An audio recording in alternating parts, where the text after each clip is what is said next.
देखिए, यदि कोई यहाँ पे प्लस चार्ज रखा हुआ है और मैं 2D में ही उसको बदल के बता रहा हूँ, डायग्राम 2D बनाया हुआ है बट इट इज़ स्फीयर। मान लीजिए किसी चार्ज को हमने सरफेस के अंदर रखा हुआ है, ये स्फीयर समझ लीजिए। तो इससे कितनी लाइंस निकल रही हैं? 1 2 3 4 5 6 7 8। 8 हमने लाइन ड्रॉ की। हम ज़्यादा भी ड्रॉ कर सकते थे, लेकिन 8 लाइंस अगर हैं और कोई एक सर्टेन चार्ज है, अगर हम चार्ज को इतना ही रखते हैं 8 लाइंस निकल रही हैं, तो अगर हम एरिया को बढ़ाएंगे, बैलून को या कोई भी जो स्फीयर लिया हुआ है उसका अगर हम साइज़ बढ़ा दें, साइज़ को बढ़ाने से क्या हुआ? नंबर ऑफ फील्ड लाइंस जो टोटल निकल रही थी वो 8 थी, अभी भी 8 निकल रही हैं, यानी टोटल फ्लक्स चेंज नहीं हुआ। टोटल फ्लक्स फाई जो है वो बदल नहीं रहा है साइज को बदलने पर, not changing.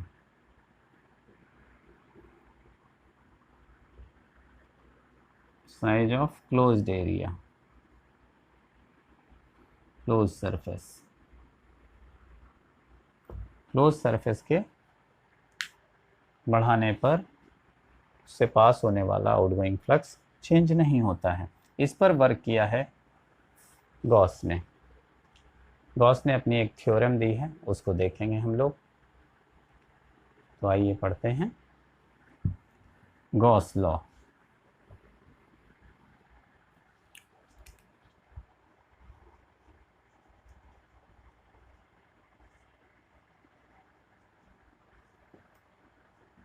The total flux, इसका स्टेटमेंट है the total flux, electric flux passing through a surface, a closed surface,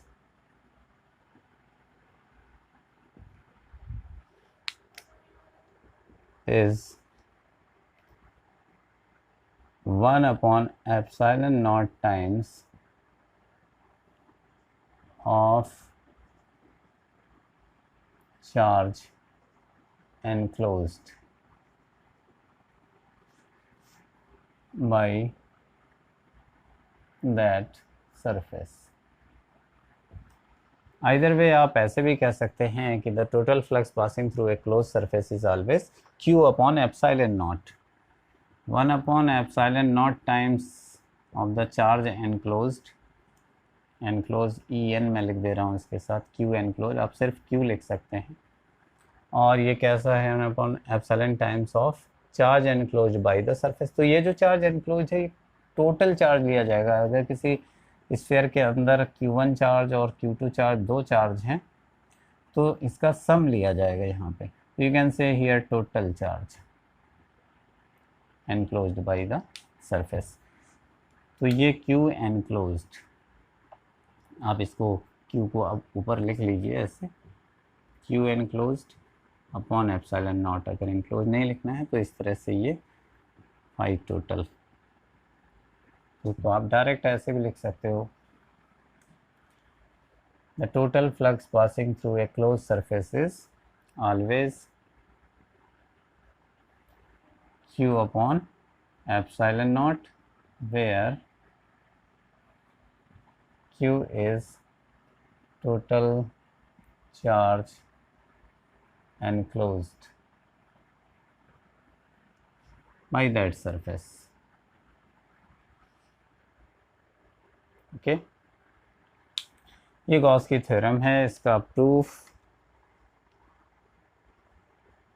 वो देखेंगे हम लोग कैसे प्रूफ किया था।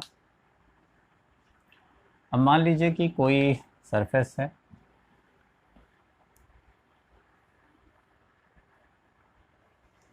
यहाँ पर कोई सरफेस इमेजिन कर लेते हैं सिंप्लिसिटी के लिए। तो स्फीयर लिया जाता है, ये स्फीयर है और इसके सेंटर पर एक चार्ज मान लेते हैं Q, यहाँ पर रखा है, पॉजिटिव चार्ज है।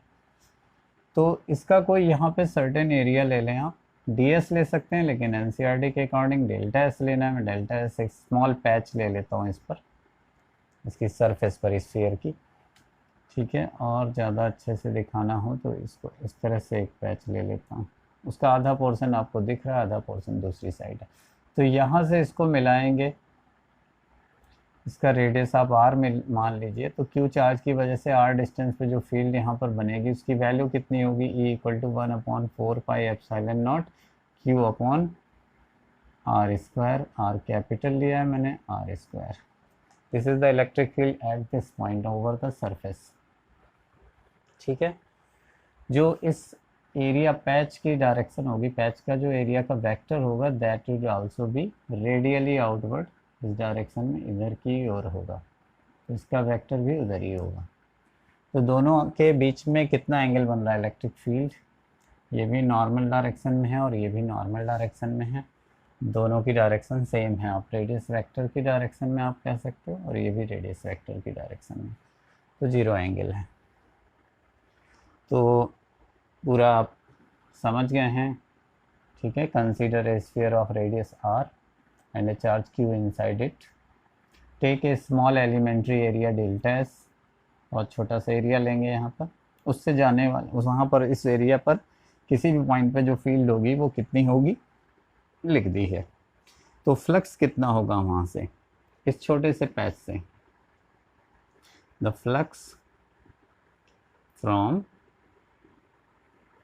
स्मॉल एरिया डेल्टा एस, वो फ्लक्स होगा delta phi equals to E dot d s, sorry delta s आप लिख लें।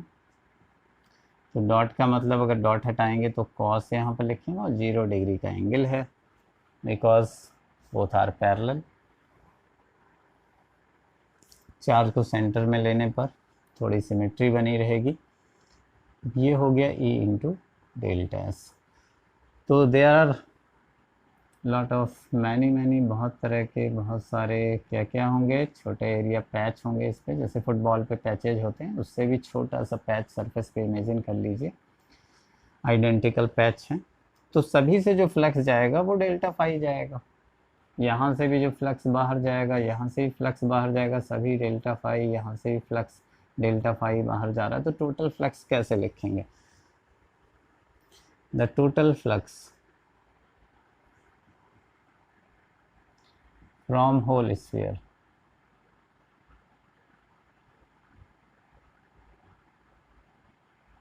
कितना हो जाएगा, delta phi equals to summation of all elementary area, delta phi जिसका summation E delta S that is equal to summation. देखिए E तो हर जगह सेम है, ई जो है वो कांस्टेंट है सरफेस पर, तो हमारा ई आउटसाइड रहेगा, समेशन किसका होगा, केवल डेल्टा एस का। तो फिर डेल्टा एस का समेशन पूरे स्फीयर का एरिया हो गया, स्फेरिकल सरफेस का एरिया। तो आप ई की वैल्यू लिख दें यहाँ पर 1/4πε0 क्यू, चार्ज एनक्लोज स्फीयर के सेंटर पे जो चार्ज, अपॉन रेडियस स्क्वायर। और ये जो इसका वैल्यू होगी वो आप जानते हैं 4πr² होगी। एरिया आर स्क्वायर के टर्म में बढ़ता है जबकि फील्ड आर स्क्वायर के टर्म में डिक्रीज होती है। स्क्वायर पर डिपेंडेंस है फील्ड की, इसी वजह से आर स्क्वायर का इफेक्ट कैंसिल हो जाता है, ठीक है। एरिया बढ़ता है, फील्ड उसी टर्म में कम होती है। तो आपको जो मिलेगा वो Q, अच्छा 4π कैंसिल हो गया, तो you will get only Q upon ε0 here, ठीक है। तो ये जो टोटल फ्लक्स था, तो मैं यहाँ से डेल्टा फाई नहीं लिखना चाहिए मुझे, टोटल फ्लक्स की बात कर रहे हैं। तो फाई जो टोटल है, टोटल फ्लक्स, वो Q अपॉन ε0 है। इस तरह से है, बिना कैलकुलस के हो जाता है, कैलकुलस होती तो आपको ds लेना पड़ता है, यहाँ पे साइन ऑफ इंटीग्रेशन लेना पड़ता है। दैट मीन्स हम तब इस तरह से कुछ बातें हम बदल देते, तब हम कहते कि flux through elementary area ds equal to E dot ds, और उसकी वैल्यू ये आती ई ds। और तब हम यहाँ पे डी फाई लिखते। और फिर टोटल फ्लक्स होता है integration over the close surface E dot d S.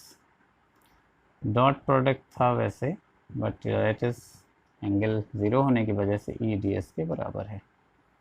ठीक है, d s vector is parallel to E vector. तो इसको हमें सॉल्व करना पड़ता, और ये कांस्टेंट है तो ये बाहर रहता, इंटीग्रेशन केवल डी एस का होता। तो फ़र्क इससे नहीं पड़ता, ये 1/4πε0 Q/r² फिर भी होता, और डी एस की जगह 4π बिना इंटीग्रेट ही डायरेक्ट लिख देते, क्योंकि हमें पता है and that will give you Q/ε0 only. Free space की परमिटिविटी है, फ्री स्पेस अगर है बाहर तो फील्ड की वैल्यू या फ्लक्स की वैल्यू इतनी है, अदरवाइज तो बदल भी सकती है, यहाँ एप्सिलॉन होगा तब।